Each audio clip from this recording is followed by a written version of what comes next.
ตัวนี้จะเป็นโทรศัพท์น้อยเก้าที่โอสดใส่แล้วก็ผ่านมา6ปีแล้วเนาะตั้งแต่โอสดไปเรียนไฟฟ้าอยู่บ้านสวน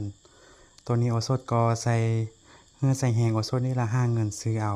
ไข่ข้าวจิบปาเตแล้วก็ไข่ข้าวแลมฮอนเงินเทื่อละ10เทื่อละ20เนาะซื้อเอานี่โอสดก็เปลี่ยนหน้าจอเป็นหลายล้านเติบแล้วโอสดก็มีความสุขย้อนโทรศัพท์เครื่องนี้แล้วก็มีความทุกข์ย้อนโทรศัพท์เครื่องนี้แล้วก็ในเวลาเดียวกันก็ได้โทรศัพท์เครื่องใหม่ย้อนโทรศัพท์เครื่องนี้เฮ็ดให้